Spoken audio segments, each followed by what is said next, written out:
देव मुझे आज्ञा दो, मुझे क्या करना चाहिए, मुझे कोई नियम बताओ। तो गुरुदेव के मन में कोई और बात उस समय नहीं आई, उन्होंने सीधे आज्ञा दे दी, तुम नित्य पक्षियों को दाना डाला करो।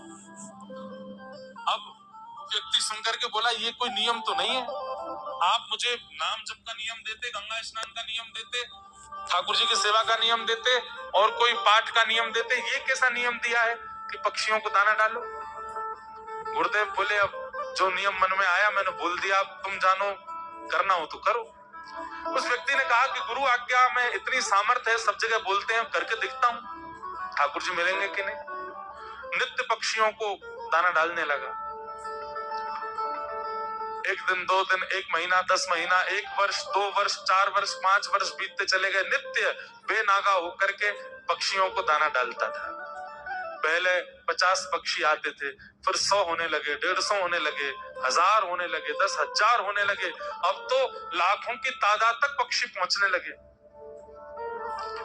एक दिन श्री वृंदावन में प्रिया जी ठाकुर जी से कहती हैं कि नित्य विहार को समय है गयो है, मेरो मन है कि आज यमुना जी में हंस विहार को दर्शन करूं, हंस विहार करें। तो वृंदावन नित्य हमको जैसा दिखता है, उसके अलावा वृंदावन अंदरूनी रूप से प्रिया प्रियतम की लीला आज भी वहां चलती है। आज भी ठाकुर जी कुछ ना कुछ योजना बनाते हैं। तो ठाकुर जी बोले अब हंस कहां से बुलाऊं, हंस तो मुंह को मान सरोवर तो बुलवाने पड़ेंगे। बोले बुलवाओ। हंसों को आज्ञा करी, तुरंत वृंदावन आओ, यमुना विहार में श्री श्री जी को दर्शन करना। हंस उनको संकेत प्राप्त हुआ, कैलाश मान सरोवर से हंस उड़ करके वृंदावन की ओर जा रहे थे और तभी वो नीचे देखते हुए जा रहे थे कि एक जगह असंख्य पक्षी दाना चुग रहे हैं। बोले भैया पक्षी तो बहुत देखे, पर इतने पक्षी समाज एक स्थान पर खड़े होकर के और जो है दाना चुग रहे हैं, देखें तो सही क्या है। नीचे आकर के देखा, बोले इतना बड़ा पक्षियों का प्रेमी कौन है। जब पक्षी वहां से गए तो दोनों हंस प्रकट हो गए। उसने प्रणाम किया, बोले कि महाराज आप इतने सुंदर इतने आकर्षक लग रहे हैं, आप कौन हैं। बोले हम मानसरोवर के हंस हैं। बोले अरे मैंने तो सुना मानसरोवर में उनके दर्शन नहीं होते, आप मेरे घर पर आ गए दर्शन देने। अरे मैंने तो अपने आचार्य के से कहा था कि आप मुझे नियम दीजिए ताकि मुझे भगवत प्राप्ति हो। चलो भगवत प्राप्ति तो नहीं हुई, पर आज हंस दर्शन तो हो गए।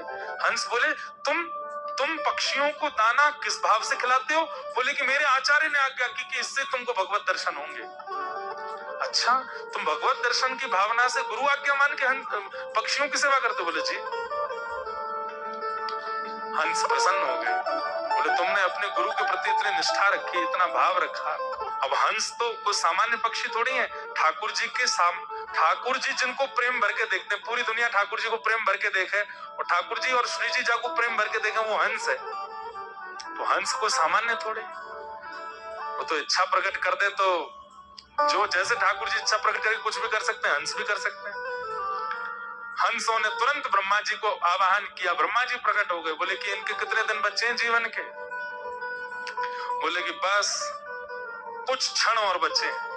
बोले बस अब ये प्राण त्यागेंगे और इनकी जो दिव्य आत्मा है उनको भी एक हंस रूप प्रदान कर दीजिए। श्री प्रिया जी को हंस दर्शन करना है वृंदावन में, हम 2 जा रहे हैं, यात्रा 3 की अच्छी होती है, इनको भी हंस रूप दे दीजिए और ये हमारे साथ श्री वृंदावन चलेंगे और वहां प्रिया जी को हंस दर्शन होंगे। और वो व्यक्ति जो पक्षियों की सेवा करते थे, उनके कुछ ही क्षण में प्राण किसी कारण से निकले और उनकी जो दिव्य आत्मा थी वो हंस रूप धारण कर लिया और वे दोनों हंस उनको हंस बना करके लेकर के गए और श्री वृंदावन में यमुना जी में हंस विराजमान हुए। प्रिया जी ने जैसे ही देखा, सोचो कितना बड़ा फल मिला उनको, प्रिया जी उनका दर्शन कर रहे हैं, प्रिया जी देख करके आनंदित हो रही हैं, अपनी गोद में बैठा रही हैं, सिर पर हाथ फेर रही हैं। मन हुआ कि अब हंस विहार करें। हंस तो खूब बड़े नौका जैसे हो जाते हैं और श्री प्रिया जी उसी हंस पर विराजमान हुई जो अपनी गुरु आज्ञा से पक्षियों की सेवा कर रहा था। उस पर बैठ करके प्रिया जी ने फिर विहार किया। तो यहाँ पर क्या कह रहे हैं, सब कुछ